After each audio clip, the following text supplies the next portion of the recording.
इसार राणा साहब तो 25 साल से ऊपर के हो गए, मैं भी 25 साल से ऊपर का हो गया, आप 25 से ऊपर के हो गए। जी जी, मैं तो हो गया हूँ जी। वोट पा सकते हो फिर तुसी भी। क्या जरूरत पेश आ गई, ये बहस भी क्यों स्टार्ट होगी कि 18 से 25, ब्रिटेन 18 से 16 पे जा रहा है, वो 2 साल और कम कर रहे हैं वोटर की एज को, हम 18 से 25 पे जा रहे हैं, 25 के छोड़े 50 पे भी चले जाएं, कोई इम्पैक्ट होगा, कोई डिफरेंस होगा? देखिए, वो अंग्रेजी में कहते हैं the voters do not count, the counters do. या तो बात ये है कि हमने 18 देखा वो साल 8 वाले वोट फरवरी डाल। 2024 को हमने देखा वो। हाँ, एग्जैक्टली। तो आप देखें, 18 साल वालों ने जो वोट डाला उसको मान लिया जो 25 वालों को मानेंगे। एग्जैक्टली। तो बात एज लिमिट की भी चले, ठीक है, वो आइडियली तो ऐसा बिल्कुल नहीं होना चाहिए। यूनिवर्सल फ्रेंचाइज का एक लॉ है कि 18 साल एक एडल्ट एज है या जिसके बाद एक शहरी को अपनी जिंदगी का फैसला करने, जाती जिंदगी का, पॉलिटिकल डिसीजन मेकिंग का, आइडियोलॉजी का फैसला करने का हक होता है। तो मुझे तो समझ नहीं आएगी किस कानून के तहत ये होता है, but in the land of the pure everything is possible. Unfortunately 27वीं तरमीम में जो कुछ हुआ, हमने वो भी कभी एक्सपेक्ट नहीं था किया। हाँ तो हाँ। ये चीज़ है कि अब जो चीज़ें हो चुकी हैं इसके बाद हम रूल आउट तो किसी भी चीज़ को नहीं कर सकते, लेकिन मेरा ख्याल है कि बहुत ही absurd है कि किस बेसिस के ऊपर ये चीज़ होगी। क्या आप ये केस खड़ा करेंगे कि नहीं, 18 साल में एक इंसान मैच्योर नहीं होता?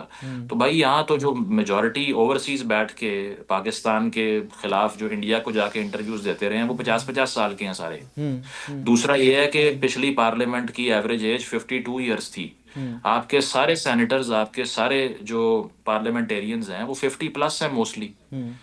तो फिर उन्होंने क्या कर लिया 70 सालों में जो 25 साल का बंदा कर लेगा? हम्म। तो बात ये है कि लॉजिक कोई नहीं है इसकी। मेरा तो ख्याल है रूमर है, सिर्फ मीडिया कंजम्पशन के लिए है, इसको सीरियस नहीं लेना चाहिए। सुहेल अफरीदी साहब की आप बात कर रहे थे, इसको इसार राणा साहब तो कहते हैं वो थंडर बॉय हैं, is not even wonder boy, is thunder boy. लेकिन सुहेल वड़ाइच साहब वंडर बॉय कहाँ से लेके आ रहे हैं? इवन पीएमएलएन पूछती फिर रही है।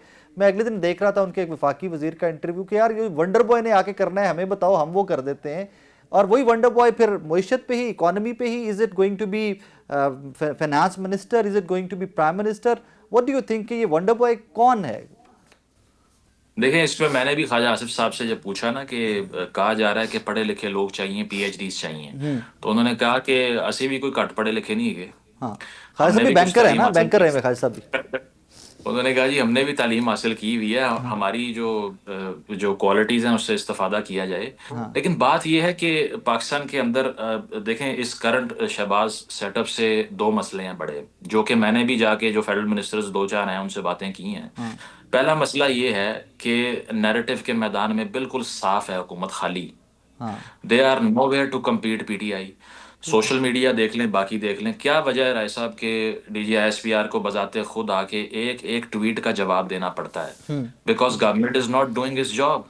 Information ministry is not doing what it could have done. तो एक तो नैरेटिव की स्पेस है कि भाई, गिला ये है कि अच्छा, आपको सेटअप भी मिला हुआ है, दो ताई अक्सरियत भी दे दी, पंजाब भी आपको मिला हुआ है, बयानिया तो किथे है? हम्म। वहां वो किधर गया? उसको कब बनाना है आपने? हम्म। दूसरा ये है कि आगे की फाइनेंसिंग का क्या करना है, हम्म। क्योंकि पाकिस्तान में अगले 2 साल की फाइनेंसिंग ना हो तो प्राइम मिनिस्टर की जॉब हमेशा खतरे में होती है। खान साहब के दौर में भी यही हो रहा था। हम्म। बैंकरप्सी के करीब जा रहे थे, रिसोर्सेज डिप्लीट कर रहे थे, पोस्ट कोविड पाकिस्तान में माशी मसाइल बहुत ज़्यादा हो गए थे। हम्म। तो बात यह है कि आगे के लिए एक तो रेवेन्यू और दूसरा ये इशू है। अब इसमें देखें, कोई भी अपने सर पे किसी का फेलियर नहीं लेता। हम्म। ये जो लोग तजिए करते हैं ना कि अगर फैज साहब आ जाते तो खान साहब 10 साल रह जाते, मेरा नहीं ख्याल। हम्म। हम्म। क्योंकि अपने सर के ऊपर किसी का कोई फेलियर नहीं लेगा। अगर कोई सेटअप नहीं परफॉर्म कर रहा, they have to go home. और हम्म। यहाँ पर हमेशा यही हुआ है। हम्म। तो गवर्नमेंट के लिए ये है कि एक तो बयानिए वाला तो ऐसे ही रहेगा, वो हमें पता है कि इनके पास नहीं है। वोट को इज्जत दो होता था किसी दौर में अच्छे वक्तों में, अब वो भी नहीं रहा। हम्म। तो अब फिल वक्त ये है कि अगर फाइनेंशियली दे की पाकिस्तान अफलोट, हम्म। और बेशक वो आईएमएफ हो या बाकी चीज़ें हो, क्योंकि एक सीरियस थॉट ये थी कि अगर पाकिस्तान चाहे तो इस स्टेज पे भी आईएमएफ को अबैंडन कर सकता है। हाँ, हम्म। इंटरनेशनल पार्टनर से गारंटीज लेकर आए, यप। बाकी चीज़ें करें, लेकिन ये चीज़ है कि एक इकोनॉमिस्ट जो ब्रिटेन में बैठे हुए हैं उनको वापस लाने की बात मैंने सुनी है कि हम्म। हो रही है। हम्म। दो चार और लोग हैं जिनको टेक्नोक्रेटिक मिनिस्ट्रीज देने के हवाले से बातें हुई, लेकिन apart from that pre mature discussions हैं। मेरा ख्याल है कि अगले 3-4 महीने बहुत इंपॉर्टेंट है, आपको भी मालूम है क्यों, हम्म। मार्च तक। Fair enough.